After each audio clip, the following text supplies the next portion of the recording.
Good evening, everyone. I've got some thoughts and goals to share. Today's episode is going to be about U.S. history. I got to thinking, what was America like after the Revolutionary War? Kind of like right before, during, and then after it. And I started to write some stuff down, did a little bit of my own research, and that's what I'm going to make this video about. And by the way, let me know if you like no camera, if you like the camera. This one is obviously going to have no camera and probably some gameplay footage over the top. So I'm open to any feedback at all. What do you like? What do you not like? So American history is kind of taught like this. Like in 1492, Columbus sailed the ocean blue and discovered America. And then pilgrims came over seeking religious freedom from the Church of England. Over on the Mayflower in 1620. They established New England and had largely peaceful relations with the Native Americans until about 1675. Then something called the King Philip's War occurred, and that left about 5,000 people dead. A little bit of background on him: King Philip apparently was the name. That was the English name, like the Western name of a Native American. And so, there was just conflict between the Pilgrims and the Native Americans. Left 5,000 people dead. Some of those were from New England, but most of them were Native Americans that were killed. And then the next broad stroke in American history that we know about is kind of the Revolutionary War. We went from English colonies to people that got together primarily in the northeastern cities, Boston, Philadelphia, and got together and met in bars and pubs in the streets and kind of said, hey, look, I know we're colonialists, but let's overthrow the current powers. Let's, with taxation without representation, and kind of against those ideas. The Revolutionary War kind of started in 1775 in Lexington and Concord, which is near Boston. The tensions had been mounting for 10 or more years. The British had raised taxes on the colonies due to various wars that they were fighting abroad. And then, if you know anything about people from Boston, they're just looking for a reason to get mad about something anyway, and I think that still carries over to today. Let me read something from. I saw this article on U.S. history, and so it's about the Boston Tea Party and the Tea Act, and this really started the conflict and ramped up, and you can kind of see today when people talk about the Civil War, it's like it starts with 5 people getting murdered, and it ramps up from there. So the British East India Company was on the brink of financial collapse. Lord North hatched a scheme to deal simultaneously with the ailing corporation and the problem of taxing the colonies. He decided to grant the British East India Company a trading monopoly with the American colonies. A tax on tea would be maintained, but the company would actually be able to sell its tea for a price that was lower than before. A monopoly doesn't allow for competition. As such, the British East India Company could lower its prices. Then they have the Tea Act, which was in 1773, an act made in the 12th year of His Majesty's reign. For continuing the bounty on the exportation of British-made cordage, for allowing the importation of rice from the British plantations into the ports of Bristol, Liverpool, Lancaster, and Whitehaven, and yada, yada, yada. Just a decree that made it so that American colonies had to trade with this one British company. So they were just, playing with the rules, like similar how lobbyists try to influence politicians now. Some corporate lobby back in the 1700s influenced and said, hey, make sure you tax the I don't know if they called them American colonies, the North American colonies.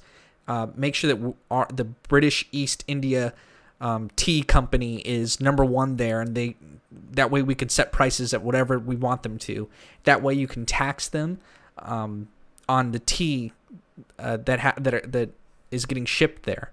And so, the colonists that lived in America at this time were like, that's nonsense. Like, that's not fair. And so they overthrew an unfair system. And so, you could see the same thing starting to happen now, with some people feel revolutionary against an unfair system where elites kind of, and lobbyists and lifelong politicians, you see the same names trying to win the presidency each year.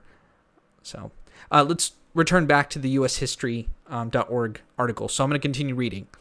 So the colonists, Lord North hoped, would be happy to receive cheaper tea and willing to pay the tax. This would have the dual result of saving the tea company and securing compliance from Americans on the tax issue. It was a brilliant plan. There was, of course, one major flaw in his thinking. The colonists saw through this thinly veiled plot to encourage tax payment. Furthermore, they wondered how long the monopoly would keep prices low. Activists were busy again advocating boycott. Many went further. British ships carrying the controversial cargo were met with threats of violence in virtually all colonial ports. This was usually sufficient to convince the ships to turn around. In Annapolis, citizens burned a ship and the tea it carried. Boston, of course, reacted in a similar extreme fashion. Then it goes on to the Boston Tea Party, where radical townspeople on a cold December night stormed the ships and tossed 342 chests of tea into the water. Disguised as Native Americans, the offenders could not be identified. I read somewhere that it was like 116 individuals that committed this act of minor terrorism. I want to read something. This is an account written in 1773 from an anonymous source. It's called "Account of the Boston Tea Party by a Participant." So let's read it now. I dressed myself in the costume of an Indian, equipped with a small hatchet, which I and my associates denominated the tomahawk, with which, and a club, after having painted my face and hands with coal dust in the shop of a blacksmith, I repaired to Griffin's Wharf, where the ships lay that contained the tea. We then were ordered by our commander to open the hatches and take out all the chests of tea and throw them overboard, and we immediately proceeded to execute his orders, first cutting and splitting the chests with our tomahawks, so as thoroughly to expose them the effects of the water. In about 3 hours from the time we went on board, we had thus broken and thrown overboard every tea chest to be found in the ship, while those in the other ships were disposing of the tea in the same way at the same time. We were surrounded by British armed ships, but no attempt was made to resist us. Continuing on with the article, it states, the damage in modern American dollars exceeds $750,000. Not a single British East India Company chest of tea bound for the 13 colonies reached its destination.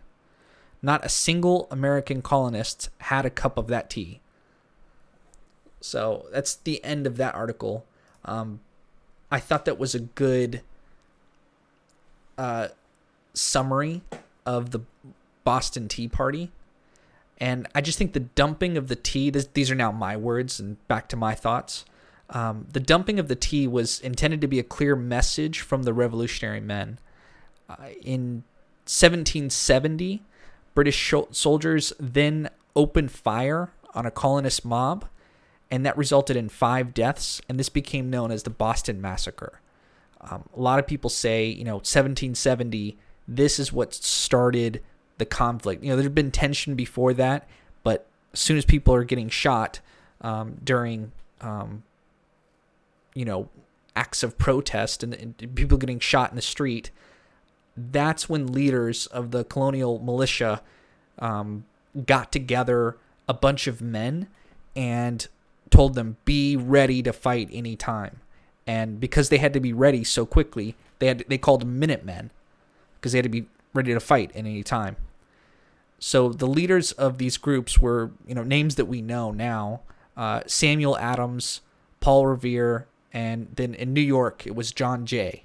And so these are the early patriots as they became to be known. The first shots in the war were traded by 240 British regulars, is what they called them. Those are the British soldiers, and 70 Minutemen. So, if you just think about the scale of this, is in these cities, in Boston and Philadelphia and New York, you could grab and get together 70 men and go out and start a fight, like an organized fight with 240 official soldiers. Like, the numbers we are talking about are not extravagant, but even back then, the consequences scaled up to a lot more people getting into the conflict. Let's continue on. Soon after, with great help from the French, and this is, years going by, we got help from the French, both in military forces and lending of much needed funding for the war efforts. America formally declared independence in July 1776. So that's 6 years after the Boston Massacre, and with a lot of help from England's enemy at the time, which is France. And I wanted to include that in this summary in this of U.S. history, because not much is said about the French and their help, at least nowadays. I did remember reading about this and hearing about it when I learned U.S. history back in middle school and high school and stuff, but it wasn't talked about a lot. There's really no way we would have defeated the English with their superior, organization and the Navy of the British. Like, they just had a lot more money, a lot more firepower than the revolutionaries had. And so the revolutionaries, enemy of my enemy is my friend, which in this case was the French. And there's no way. The British were fighting other battles at that time.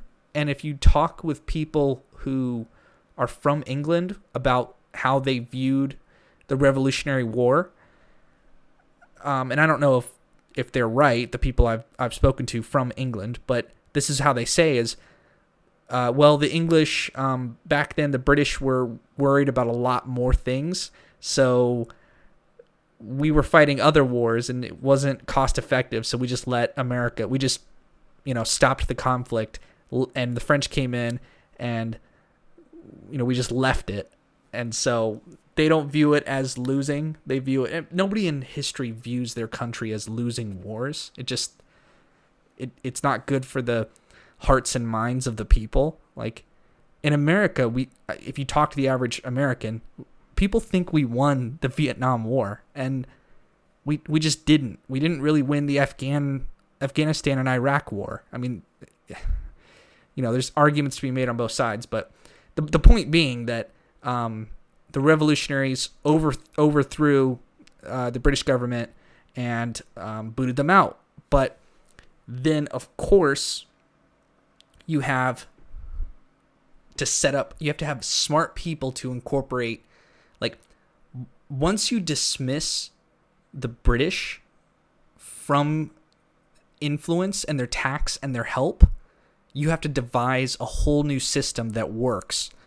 And that was actually some of the most tough and interesting time in all of U.S. history. Is like the very first 15 to 20 years. And I have a story to share about that, about why exactly, and it involves trade in the Middle East. But I'll get to that in a little bit. 8 years of war passed in the American Revolution. So something interesting I didn't know is that just because America declared independence in 1776, well, they still had to fight the war. So 8 years went by. In 6 years, no, I'm sorry, in 1783, which is 7 years later, after they declared independence, Benjamin Franklin, John Adams, John Jay, who was the first Supreme Court justice, and many others signed a peace agreement, and that was with the British. This document went on to be known as the Treaty of Paris, and it had representatives of the royal crown, and that concluded the Revolutionary War. I went on to mention that the new nation was experiencing a whole new set of problems. There was no longer any British naval protection for American trading ships, and the British treaties expired, those to protect American ships abroad. Because, the British had a vested interest to protect American ships when they were trading. So, America would export wood, sugar, tobacco, cotton, and that would go to Europe and it would go to the Middle East. And the British would protect them because those ships would pay a tax back to Britain. But as soon as the peace treaty was signed, those protections on these ships were expired. And America, in 1780s, was sitting there and this is just so interesting. It's that our founding fathers had written this amazing constitution. They had written all these Federalist Papers. They'd gotten together in all these meetings in Philadelphia. They put in the Articles of Confederation. But now they had to protect the 13 colonies. And at first, they didn't have a federal government. So, this presented all sorts of problems, and America could have been a 15-year country, and that's it. But instead, it went on to become what it did. We're here now. But it had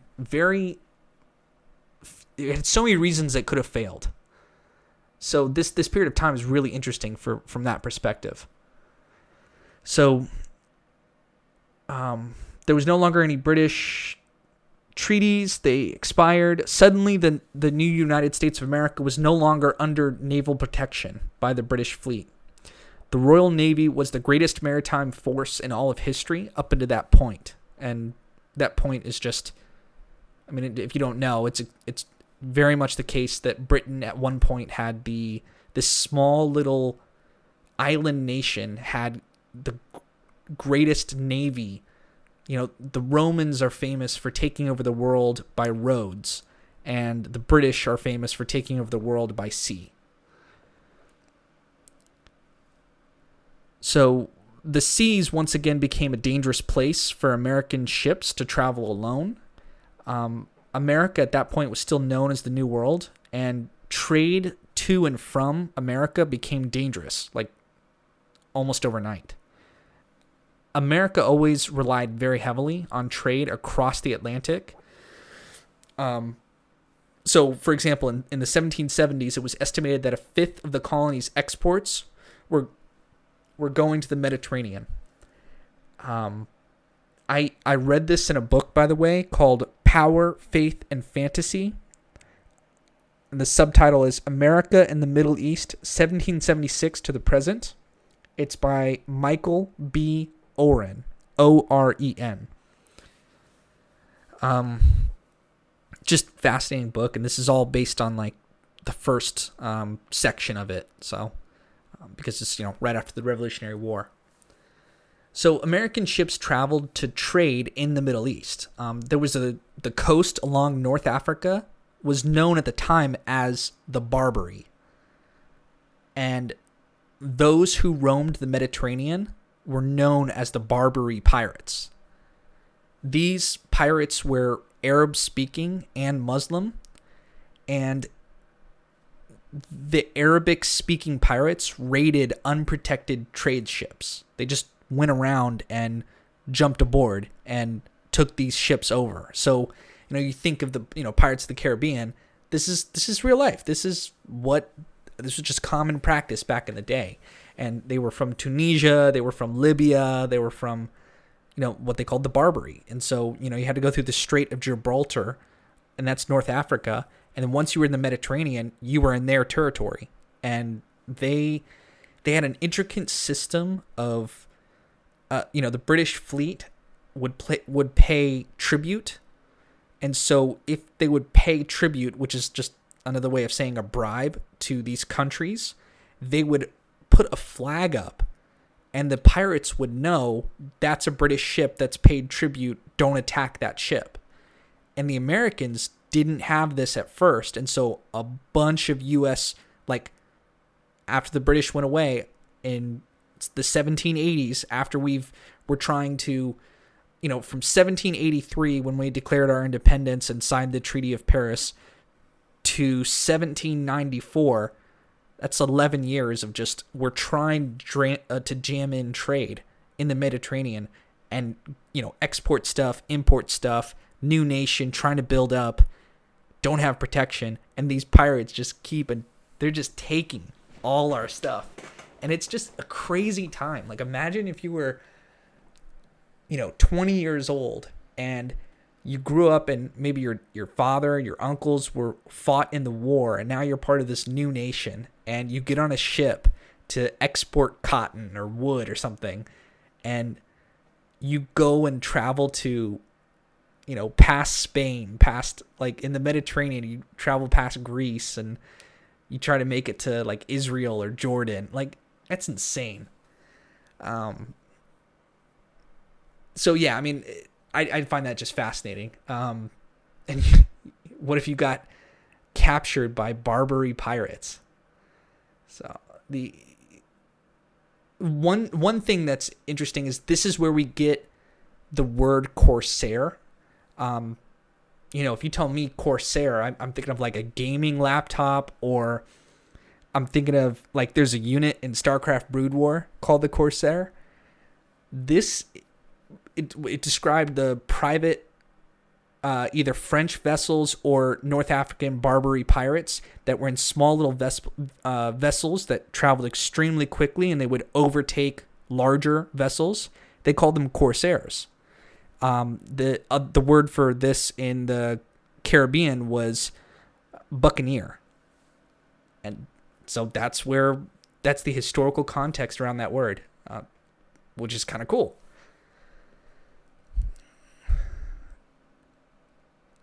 In response, the Americans created the U.S. Navy in 1794.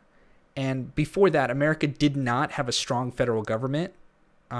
They couldn't even get all the 13 colonies to get together to raise taxes to fund the Navy until the necessity of trade forced them to figure it out. They had to figure, as a colony, as a group of colonies, they had to figure out how to get this trade system working. So that caused them to get together and say, we got to all put taxes in, even though it's not in the Articles of Constitution, a federal government that oversees. They didn't have that, but the necessity of war put them into this mindset of let's get together and increase the federal government, which, I took a walk today. I had written this stuff down in the past week or two, and I knew I was going to record tonight. And I was just thinking, every time, 9/11, coronavirus, World War II, all these existential threats caused increases in federal spending. So our tax dollars, either they increase taxes and people pay more into the federal government, and the federal government expands and develops systems, contributes significantly to systems like the NSA and the FBI, and things that are spying on American people for safety, quote unquote. This is the original instance of that occurring. It was the 13 colonies that people, when they signed them, at the time that they put the Articles of the Confederation together, they wanted it to be 13 separate entities that agreed with each other, but, Virginia's money didn't affect Connecticut's money. But through the necessity of protecting their trade interests, the rich elite, you could say, the people who had enough power to trade literally a globalized economy, like those people had enough say and enough sway on the American government at the time to get together and establish a federal government. And every time there's something that affects American trade or lives or our way of life, we give more power to the federal government and it grows. So this has happened many times in my own lifetime, and I've seen the effects on U.S. history, and this is an original thing of that happening.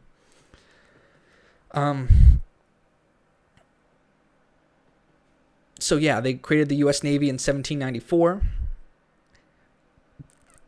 Even after forming the Navy didn't exactly protect the ships entirely.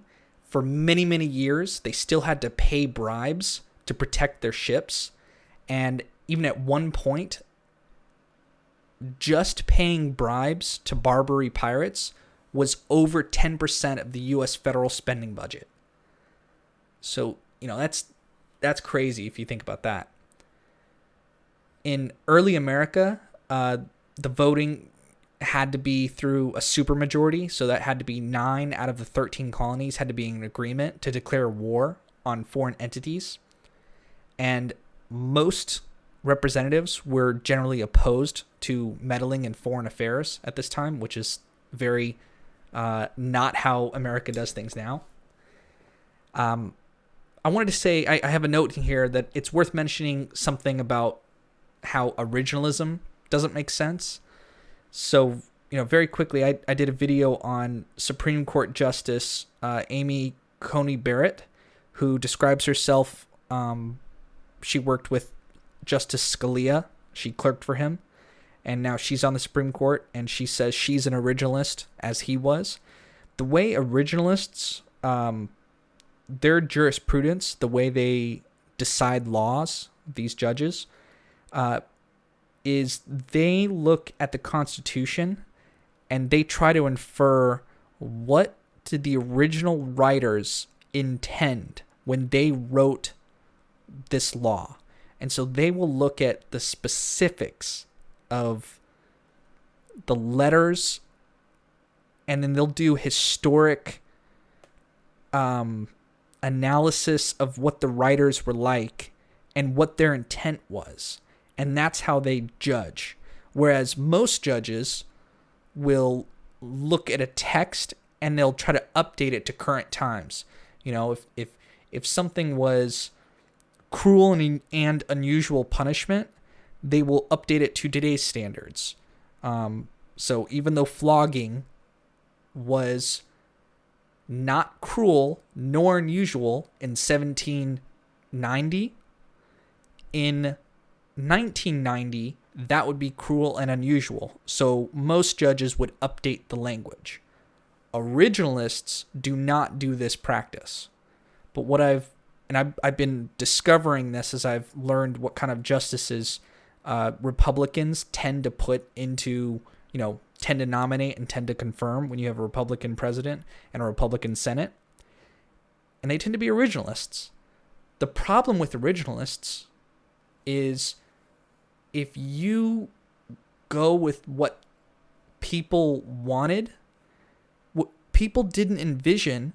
I mean, when the writers of the Constitution, all these famous people we know, John Jay, Ben Franklin, Thomas Jefferson, John Adams, when they put together the Articles of Confederation, they were creating a country, but not 10 years 15 years after that country was created, they had to go against what they wrote and instead get all the colonies to vote and get a supermajority and establish a federal government so that they could establish a United States Navy in 1794 and then protect the ships so they can continue on as a country. So if you have a Supreme Court justice that looks at the intent of the authors in originalism, that their own people, like the writers, had to change what they wrote and update it in their lifetimes, let alone 300 years later, like we are now here in 2020. So yeah, that's connected to the other videos I had. Hopefully that makes sense. Let's move on. America ended up asking France for help again in the late 1700s. There was something called the Franco-American Treaty of Amity and Commerce, and that was in 1778. So basically we were asking France for a bunch of help with all these pirates. And then as history goes, Americans apparently called upon the French one time for help based on this treaty, and the French just straight up declined. They were like, no, we're not going to help you because you are interfering with, you're competing against our allies in Europe. And so the French had a bunch of allies all around them. And they said, we're not going to help you Americans out. So they kind of reneged on their agreement to the treaty. So even though they helped us in the Revolutionary War, props to them, they didn't help us out when we needed it 15 years after that. So in a strange twist of traditional history, there were at least 3 instances that I read about where North African Barbary attacked U.S. ships, and they took their crew hostage, and they forced them to be slaves. I know it's controversial to say, but in history, we have this idea that it was always white colonists that invaded other people's countries, loaded them aboard ships, took them to foreign lands, and made them work. And I mean, that's definitely true. That existed, but it existed with Africans doing that to United States businessmen and tradespeople. So I mean, it was a product of the times they were living in, and it was just done left and right. Yeah. So, for example, in October 1784, there was a ship called the Betsy, and the Betsy was a United States trade vessel. It was attacked and commandeered. Pirates with, quote, sabers grasped between their teeth and their loaded pistols in their belts, end quote, began capturing the American crew members. There are accounts of young sailors at this time who wrote home about their capture, like some 17-year-old kid who's writing at home, and somehow the letter gets delivered all the way home back in the colonies, and he just describes these pirate ships and how, they're just slaves, and they get, fed like 14 ounces of bread a day, and the water is like no good, and so he's just I just can't imagine that. That's just crazy to me. I learned from this book that Thomas Jefferson, who was a minister, they called them ministers, they didn't call them ambassadors at the time. They felt that was too British royal, and they wanted to stay away from that. So he was the minister to Paris, and Jefferson hated the idea that the U.S. would pay tribute to Barbary pirates. He was very much against this. He actually asked his connections in France for help, but he was denied, just like they denied the treaties.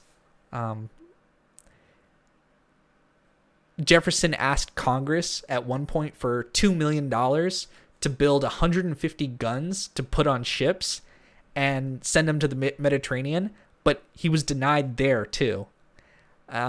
Congressional representatives instead granted $70,000 for purchasing quote quote, the influence of courts where favoritism as well as corruption prevails, end quote. So it's, history kind of says that Jefferson was disgusted that his early nation would deny the budget for guns, but would approve for bribes. He thought that was not the way U.S. foreign policy should work. There was another story in this book about how a famous businessman was chosen. His name was John Lamb, and he was apparently he was from Connecticut. He was very famous, like just a well-known businessman who did not have any diplomatic experience.